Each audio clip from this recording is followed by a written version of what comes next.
Bonjour à tous chers mortels, c'est Dragman, on se retrouve avec un nouvel avis manga sur Survivor Club. C'est un seinen suspense horreur scénarisé par Aosei et dessiné par Anna Jiro.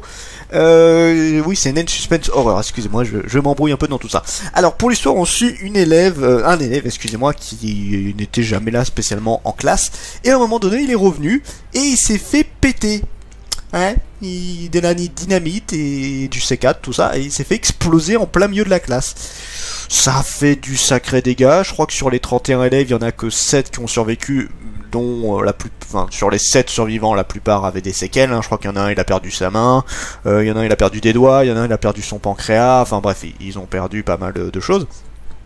Et 3 ans plus tard, ils vont se retrouver dans l'école où il y en a un qui les a tous invités pour faire un peu une réunion des survivants et de discuter du fait que comment ça se fait qu'on en est arrivé là, que potentiellement dans les 7 il y en a un qui serait responsable de tout ça, et en parallèle on va suivre une autre classe où une élève qui pareil se faisait beaucoup martyriser par la classe et qui va arriver avec un tas de bombes sur elle et qui va faire un petit peu sa menace en disant voilà, on va régler nos comptes et on va voir un petit peu, on va un petit peu voir qui m'a martyrisé, qui mérite de se faire humilier ou tuer, et puis selon ce que ça se passe, on verra ce qui va survivre ou pas.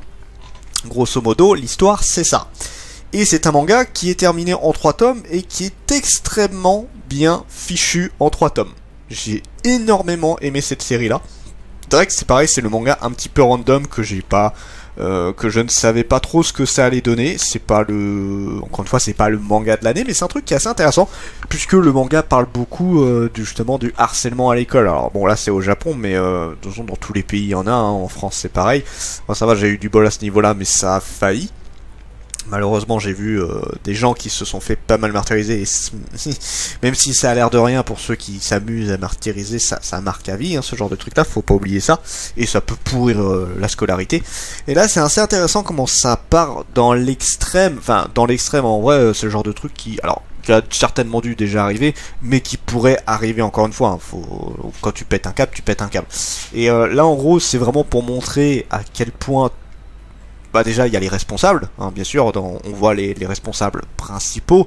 Donc là par exemple si je prends le cas de la fille qui vient pour menacer avec ses bombes, on voit le groupe, je crois que c'est un groupe de 4 filles qui arrêtaient pas de la martyriser, mais au final beaucoup d'autres étaient coupables dans le sens où certains ne faisaient que regarder et n'intervenaient jamais parce qu'ils ne voulaient pas avoir d'emmerde.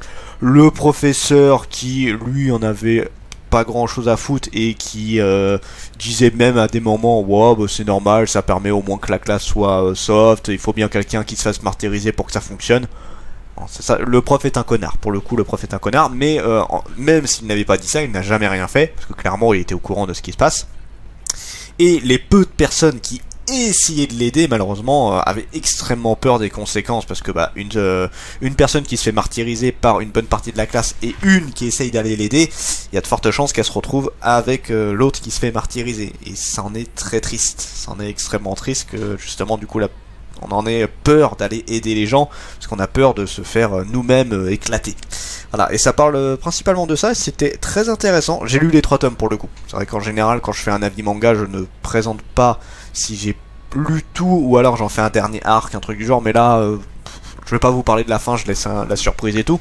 Donc il y aura juste une partie dans jusqu'où le manga peut aller, bon moi je le sais déjà du coup. Mais franchement, non, c'était super intéressant, et je pense que c'est un manga qui serait très intéressant à présenter à beaucoup de monde, même à des écoles. Ouais, alors c'est assez trash, ça part assez loin, donc faut pas le montrer à des ados, hein, enfin faut le montrer à des personnes un peu plus âgées, mais franchement ouais c'est très sympa, et j'ai limite envie de dire des trucs par rapport à la fin, parce que c'est le genre de truc où on pourrait débattre pendant un moment, mais je ne vais pas le faire, hein, c'est pas le but non plus de la vidéo, là je suis censé parler juste du manga.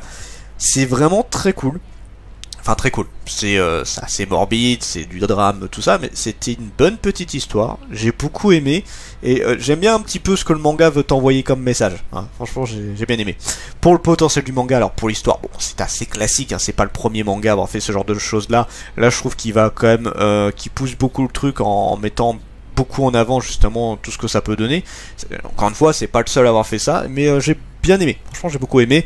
Les personnages, alors on a, comme j'ai dit, on a deux histoires. On a la classe qu'on avait vu qui s'était fait éclater avec les anciens élèves, et l'autre classe qui est en train d'arriver actuellement, qui est une nouvelle, qui a un nouvel attentat d'un élève en gros. Et alors pour ce qui est de la classe des 7 survivants, ouais, il y a aucun qui ressort vraiment du lot, je trouve. C'est des personnages assez classiques. Voilà, il y a rien de très particulier. T'as pas vraiment le temps de les apprécier. T'as pas vraiment le temps qui te marque. Vraiment, là, c'est plus la. D'ailleurs, je la trouvais assez anecdotique cette histoire-là. J'aurais préféré peut-être qu'on se concentre plus sur d'autres choses. Et là, pour le coup, ce que j'ai le plus retenu, c'est surtout la deuxième histoire où tu as justement l'élève qui menace toute la classe. C'est celle qui m'a vraiment le plus marqué. Voilà, ce qui m'a vraiment le plus marqué, et avec des personnages. Alors, bon, bien sûr, la classe en tant que telle, c'est plus celle qui menaçait et des élèves qui s'est retrouvée embarquée dans tout ça alors qu'elle n'avait rien fait. Et c'est une des rares, justement, qui avait essayé de défendre la jeune fille. Donc, non, niveau personnage, on a quand même quelques trucs sympas, mais c'est pas le truc de fou. Les dessins, bah, ça reste soft, c'est du drame, hein, donc il y a quand même pas mal de décors. Hein, bon, c'est pas des décors de fou, hein, on est dans des écoles, trucs du style, mais c'est vrai que c'est beaucoup plus travaillé que ce que j'ai l'habitude de voir sur d'autres. C'est beaucoup plus travaillé à ce niveau-là. Donc non, franchement, j'ai bien aimé. Les dessins sont cool. Je me demande s'il a pas fait autre chose, l'auteur, parce que les dessins me disent vaguement quelque chose. Jusqu'où le manga peut aller, bon bah là, malheureusement, je suis déjà au courant de la suite, et enfin de la fin de la série, donc je ne vais pas en parler. Je vous laisse la surprise. Mais ouais, franchement, une série en 3 tomes qui vaut le coup. Alors, encore une fois, je le dis à chaque fois, qui aurait pu s'étaler peut-être un peu plus sur 4 ou 5 tomes, mais en vrai, ça passe. En 3 tomes, on a une bonne petite histoire. C'est rare, hein. Souvent en 2-3 tomes, t'as pas le temps d'avoir quelque chose d'assez conséquent, assez satisfaisant, je trouve. Et là, ça passe bien. Franchement, vu le sujet, vu comment c'est traité, ça va. Je trouve que c'est une bonne petite œuvre. Sur ce, c'était Dragmar, et je vous dis à la prochaine, chers mortels.